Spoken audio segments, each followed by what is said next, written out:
Kenapa kalimat yang diserupakan? Karena anak orang-orang rumpun Semit Selatan itu dan Semit Timur, artinya orang-orang Israel dulu, kalau pemuda 18 tahun, sama tingginya, mukanya pun sama, rambutnya ikal berderai sebahu. Masa sih orang Yahudi zaman dulu ini mukanya sama semua? Gimana ya modelnya itu? Ya, jadi mereka tidak bisa membedakan satu dengan yang lain dong. Oke lah, kalau tinggi mungkin boleh lah itu, atau rambut oke lah. Tapi kalau mukanya sama semua, saudara Tuhan gimana? Ya, orang membedakan si A dengan si B. Ya, bagaimana seorang istri bisa mengetahui ya ini suaminya, ini bukan suaminya? Bagaimana seorang suami bisa mengetahui ini istrinya atau bukan? Shalom, saudara Tuhan, puji nama Tuhan, jumpa lagi dengan saya di kesempatan ini.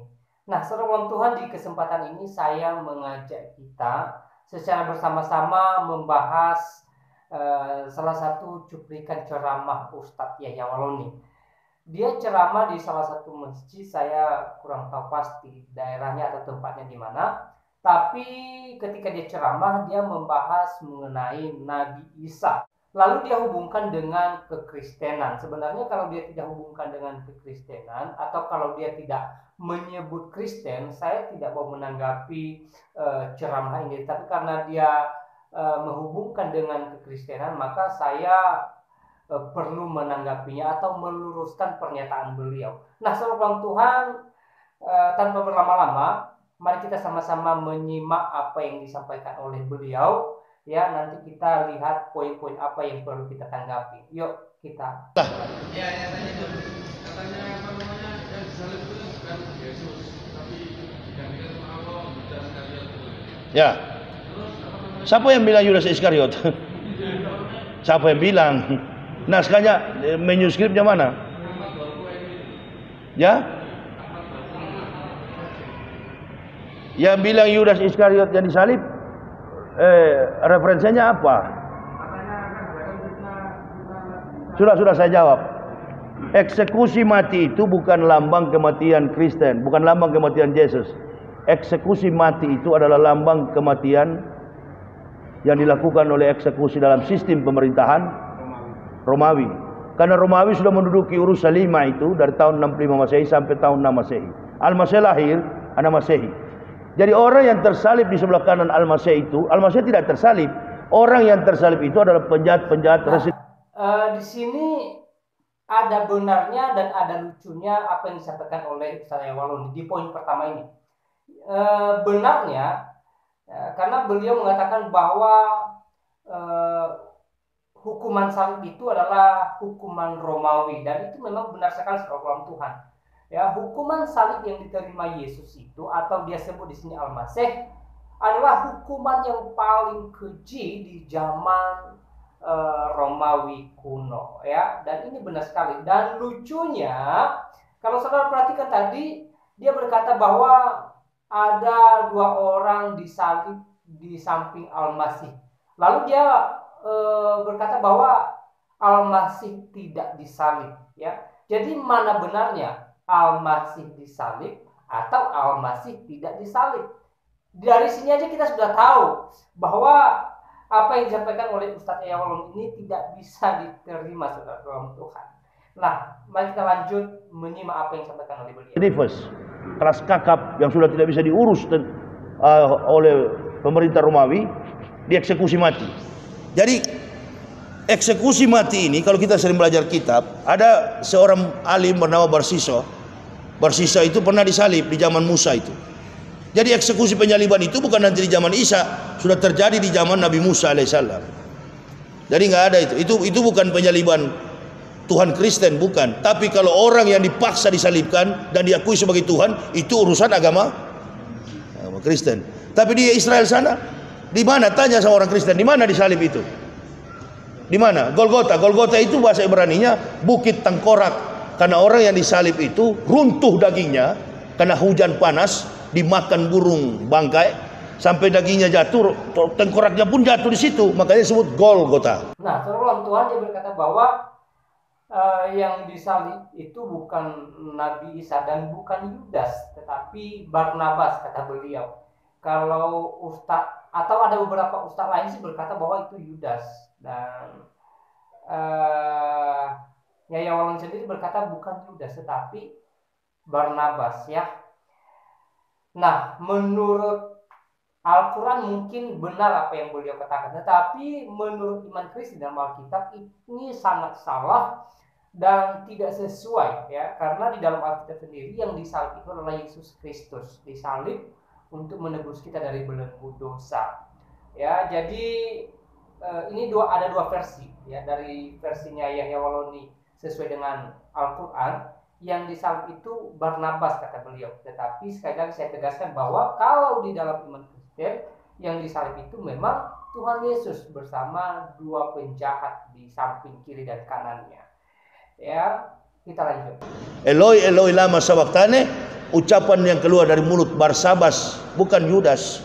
Barsabas, Yudas ini adalah orang yang bunuh diri, menikam lambungnya karena dia mengambil 30 keping perak untuk menyerahkan Al-Masih. Tapi Al-Masih diangkat, dimuliakan oleh Allah. Oke. Lagi-lagi Ustadz Yawali berkata bahwa yang disalib itu Barnabas, bahkan bukan Yudas kata beliau. Dan sekali lagi saya katakan bahwa ini tidak sesuai dengan Alkitab orang Kristen. Ya, sekali lagi yang disalib itu adalah Tuhan Yesus sendiri untuk menebus kita dari belenggu dosa.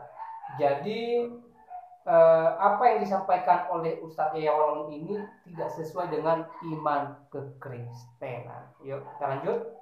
Jadi yang diserupakan oleh, betul Al-Quran bilang itu, yang diserupakan seperti Isa. Kenapa kalimat yang diserupakan? Karena anak orang-orang rumpun Semit Selatan itu dan Semit Timur, artinya orang-orang Israel dulu, kalau pemuda 18 tahun, sama tingginya, mukanya pun sama, rambutnya. Oke, ini lucu saudara dalam Tuhan. Beliau mengatakan bahwa orang Israel zaman dulu ya semua sama, rambutnya sama, mukanya juga sama, ya tingginya juga sama. Saudara dalam Tuhan, ini sangat-sangat lucu dan pernyataan yang tidak bisa diterima bahkan secara nalar atau secara logika dari seorang Ustadz Yahya Waloni. Masa sih orang Yahudi zaman dulu ini mukanya sama semua? Gimana ya modelnya itu ya? Jadi mereka tidak bisa membedakan satu dengan yang lain dong. Ini sungguh aneh dari seorang Yahya Waloni ya. Sekali lagi pernyataan yang sungguh lucu dan tidak masuk akal sama sekali. Masa sih ada orang yang mukanya sama semua, yang rambutnya sama semua, tingginya sama? Oke lah, kalau tinggi mungkin boleh lah itu, atau rambut oke lah. Tapi kalau mukanya sama semua, saudara Tuhan gimana? Ya, orang membedakan si A dengan si B. Ya, bagaimana seorang istri bisa mengetahui ya ini suaminya, ini bukan suaminya? Bagaimana seorang suami bisa mengetahui ini istrinya atau bukan? Kan aneh, nggak masuk akal saudara dalam Tuhan. Dan nyatanya dari zaman ke zaman wajah orang itu memang berbeda-beda ya. Yes. Memang betul ya, sama memiliki dua mata, ya memiliki dua lubang hidung, mulut. Tapi raut wajahnya itu dari zaman dulu sampai sekarang ya, kalaupun mirip, saya katakan tidak sama. Ada baru-baru ini viral seorang laki-laki yang mirip dengan Ariel Noah. Memang mirip saudara kaum Tuhan, tetapi tidak sama. Namun Yahya Waloni berkata bahwa ya orang di zaman Yahudi atau orang Israel dulu yang mukanya sama semua. Ini sungguh tidak masuk akal sama sekali. Tapi terserah saudara lah, apakah saudara percaya dengan pernyataan ini atau tidak, kembali kepada saudara. Tapi kalau saya sih tidak percaya dengan apa yang disampaikan beliau. Dan kita tidak tahu pasti seperti apa jamaah masjid mendengarkan ceramah seperti ini. Ya, apakah mereka langsung terima begitu saja atau masih ada orang-orang tertentu yang berpikir logis tentang apa yang disampaikan oleh Ustadz Yahya Waloni ini. Nah, saudara Tuhan, cukup sampai di sini kita melihat video beliau dan saudara bisa menanggapi sendiri, saudara bisa menilai sendiri ya seperti apa pernyataan Yahya ini, apakah bisa diterima dengan nalar atau tidak. Dan selebihnya silakan saudara komen di kolom komentar, berikan komentar yang baik, yang positif, dan terutama komentar-komentar yang memuliakan Tuhan. Tuhan Yesus memberkati kita semua.